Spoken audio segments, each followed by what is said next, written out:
Bonjour, c'est Pierre de Villeneuve. Bienvenue dans Tout roule, votre podcast consacré aux grands défis automobiles du 21e siècle. Chaque semaine, je vous emmène avec moi en voiture pour un essai embarqué.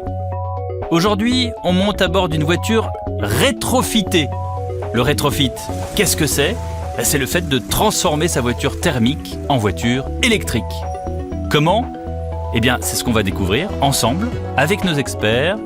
Bienvenue à bord. Vous êtes dans Tout roule, un podcast produit par Europe 1 Studio avec Mobiliance. Chers amis, je suis à bord d'une Fiat 500. Elle doit être de 2008 ou 2009, peut-être 2012. 2009. Avec Aymeric Libaud, bonjour. Bonjour Pierre. Vous êtes le patron de Transition One. Vous êtes celui qui s'est dit, mais pourquoi diable, alors qu'en Angleterre, c'était il y a 4-5 ans, et même un petit peu avant, en Angleterre, on peut rétrofiter les voitures à foison. On prend des vieilles Mini, notamment les Mini Austin. On sort le moteur thermique et on met un moteur électrique. On se souvient du plan de Nicolas Hulot qui avait commencé un petit peu sur le rétrofit et puis après plus rien, évidemment, puisqu'il a quitté le gouvernement. Et puis là, vous vous êtes dit, moi, je vais quand même accélérer les choses. C'est quand même grâce à vous. Vous êtes allé taper à la porte des pouvoirs publics. Et aujourd'hui, le résultat, c'est justement cette voiture qui est de 2009. Elle a pour slogan, c'est écrit, mais vous n'êtes pas obligé d'avoir ça sur la vôtre, chers auditeurs de Tout roule.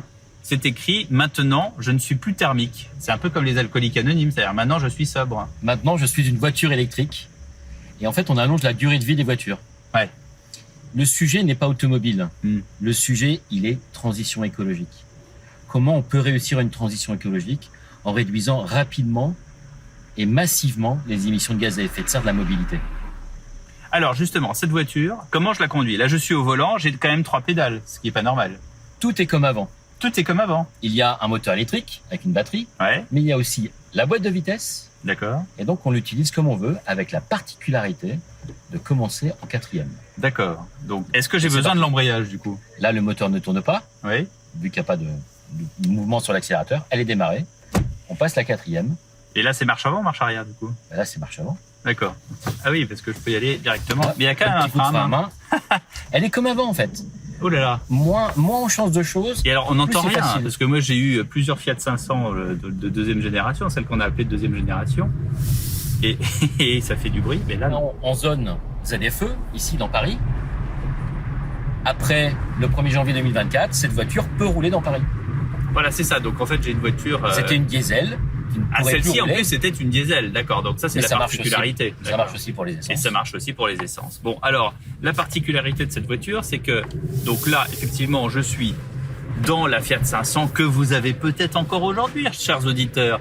Vous savez, cette Fiat 500 qui a été ressuscitée à la fin des années 2010, enfin, plutôt au milieu des années 2000. La néo-rétro. Voilà, et vraiment la ligne rétro, avec des suspensions qui sont toujours un peu fermes, bon voilà, mais avec cette petite bouille sympa. Et plutôt que d'acheter la nouvelle Fiat 500 qui coûte 30 000 euros, 25-30 000 euros, ça dépend de la version. Et pour la fabriquer, il faut beaucoup de CO2. Et il faut beaucoup de CO2. Et là, du coup, on peut se retourner vers Transition One qui vous transforme votre ancienne Fiat 500 pour combien d'argent ?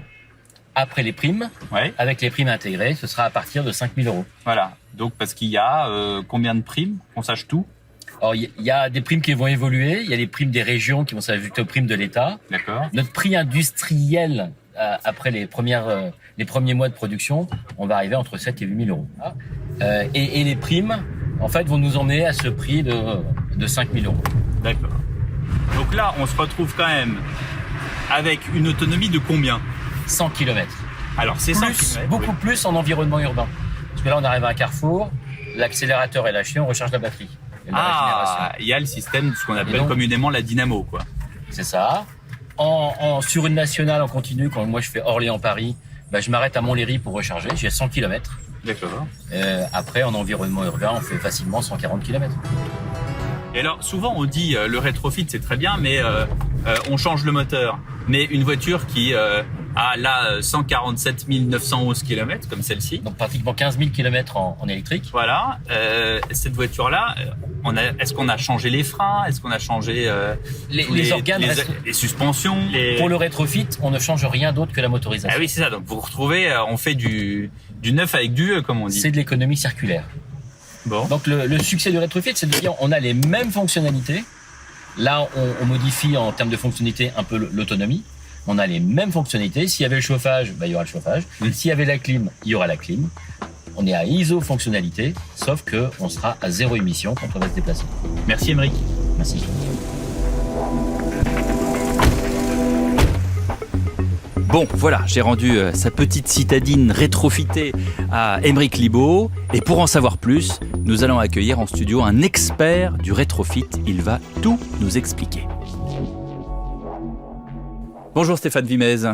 Pierre Devilleneux, bonjour. Patron du Méhari Cassis Club, vous transformez des Méhari, des 2 chevaux en voitures électriques. Vous avez donc un rôle à la fois patrimonial, puisque vous maintenez en vie des modèles historiques de la production française, et puis écologique, puisque désormais, elle roule en mode 0 émission. Oui, tout à fait. Il y a un rôle écologique, on fait de la décarbonation, puisqu'on rend ces véhicules 0 émission, tout électrique. Et puis il y a aussi un petit rôle de transmission, parce qu'on s'adresse aussi aux jeunes générations qui sont séduits par la ligne intemporelle de ces voitures, mais qui veulent de la simplicité, ils veulent de l'écologie et ils sont attirés par la traction électrique. Qu'est-ce qui vous a donné l'idée de faire ça ? Écoutez, la première idée, elle vient de la Méhari. C'est une voiture de bord de mer. C'est une voiture qui est proche de la nature et elle avait tout pour y être parfaitement impliquée. Sauf que elle avait ce moteur qui était à la fois bruyant et polluant. Et de la passer à l'électrique, c'était vraiment la belle idée. Et ça a été difficile, tout le process des homologations ? Oui, c'est un chemin, alors surtout la première fois, c'est un chemin long, tortueux, on comprend pas toujours. C'est un système qui est fait pour des grands constructeurs et c'est sûr que quand on arrive petit opérateur, il y a cette marche à franchir. Mais aujourd'hui, ça va beaucoup mieux parce qu'on a une bien meilleure compréhension de ce qu'il faut faire et surtout, on a un cadre légal, puisque depuis quelle année à peu près ? Depuis avril 2020. On se souvient tous, on était en avril 2020. Pour beaucoup de Français, c'était à la maison. Alors aujourd'hui, ça veut dire que le business model, contrairement à l'achat traditionnel qui est marque par marque, encore on achète aujourd'hui une Peugeot, une Renault, une BMW, une Mercedes, etc. Vous diriez que le rétrofit, il y en a un qui fait les populaires, il y en a un qui fait les anciennes, il y en a un qui fait les motos, il y en a un qui fait les utilitaires. Aujourd'hui, on ne raisonne pas comme ça. L'analyse qu'on a du marché, c'est vraiment la logique de l'usage. C'est-à-dire qu'on réfléchit en disant, on a une cible, par exemple, pour certains, les artisans commerçants qui vont être en bordure des ZFE, qui ont dans leur flotte des petits... Les zones à faible émission. Les zones à faible émission. Ils ont des petits utilitaires, des moyens utilitaires, et donc d'ici 2-3 ans, ils vont devoir les passer à l'électrique. Ouais. Et souvent, ils se retrouvent avec des utilitaires anciens et ils n'ont pas l'argent pour acheter un utilitaire nouveau, électrifié, qui coûte au bas mot 40 000 €. Exactement, ils n'ont pas l'argent, les constructeurs n'ont pas forcément la disponibilité, parce que on voit bien que c'est compliqué de les produire en neuf, donc il y a un vrai besoin d'une solution complémentaire que peut apporter le rétrofit, et pour ces artisans commerçants, ils ont parfois des aménagements au sein de leur véhicule qu'ils n'ont pas envie de reprendre à zéro dans un véhicule neuf. Alors justement, on parlait d'argent, ça coûte combien la voiture rétrofitée ? Aujourd'hui, ça coûte en fait en fonction de l'énergie qu'on va embarquer dans le véhicule, parce que c'est ce qui dimensionne le coût du kit, c'est évidemment le pack batterie qu'on va y installer. Plus elle est puissante, plus elle est chère. Oui, c'est la réalité de la mobilité électrique. Ouais. Toute la chaîne de distribution, en fait. Exactement, mais 20 ou 30% ou 40% du prix de revient, il est porté par la taille de la batterie. Concrètement, je veux faire rétrofiter ma 2 chevaux ou ma Méhari, ça coûte combien chez vous ? Aujourd'hui, ça coûte 14 000 €. 14 000 € pour une voiture ? Pour tout le rétrofit ou pour la fourniture et l'installation du kit de conversion, puisque la voiture, vous l'avez déjà. Je reviens à l'exemple de mon artisan. C'est que lui, il est déjà possesseur de sa voiture, il l'a largement amorti, et le principe de la conversion, c'est qu'on lui dit, tu n'as pas besoin de racheter une voiture, tu n'as pas besoin de tu lui donnes une deuxième vie. Exactement. 14 000, mais c'est avec les bonus ou... Non, c'est avant. Et donc après, ça fait quoi ? En gros, la prime à la conversion, c'est entre 2 500 et 5 000 €. Donc, dans la meilleure des conditions, c'est 9 000. Et 2 500, 5 000, c'est quoi le delta ? C'est fonction du revenu de la personne qui fait la demande de la conversion. Mais d'ailleurs, j'ai une question un peu vache pour vous, mais la 2 chevaux et la Méhari, c'est dommage de mettre un moteur électrique, non ? Enfin, ça... On aime bien quand même, c'est... Alors, je vais retenir, j'espère qu'on a bien enregistré ce son, parce qu'on va pouvoir le synthétiser et le proposer. Non, en gros, aujourd'hui, alors on a effectivement des clients traditionnels qui regrettent la disparition du moteur. Alors, je dirais que eux souhaitent conserver leur véhicule, mais on en a d'autres qui sont attirés par l'aspect électrique, le confort qu'il procure, la maintenance beaucoup plus simple. Qu'est-ce que vous dites à ceux qui disent, en fait, on change le moteur, Mais tout le reste, ça reste les embrayages, les pièces, les suspensions d'avant. Et donc, du coup, on continue à rouler avec une voiture qui est qu'à un quart. Alors, si on prend le cas de notre voiture, on peut le considérer comme ça, mais aujourd'hui, il y a un tel attachement à la sensation de conduite qu'elle procure. Au contraire, on ne détériore pas cette sensation-là. Non, mais en l'occurrence, sur la Fiat 500 d'Aymeric Libaud, ou la Twingo rétrofitée, c'est vrai, on change le moteur. On se dit, voilà, on a un moteur vertueux, mais le reste, ça reste une voiture qui a 200 000 km et 13 ans d'âge, donc c'est difficile. Une voiture qui a certes 13 ans d'âge, elle reste complètement d'actualité pour un usage urbain. Et elle reste moins chère qu'une Zoé d'occasion ? Pas beaucoup en fait. C'est là où on peut se poser la question de savoir est-ce que je rétrofite ma Twingo qui a 13 ans ou 14 ans d'âge, ou est-ce que je prends une Zoé d'occasion qui maintenant sont de moins en moins chères, il faut le dire. Non, c'est vrai. En fait, l'enjeu, il est vraiment à l'accompagnement que les pouvoirs publics vont mettre sur Rétrofit. Ouais. On a encore une jeune filière.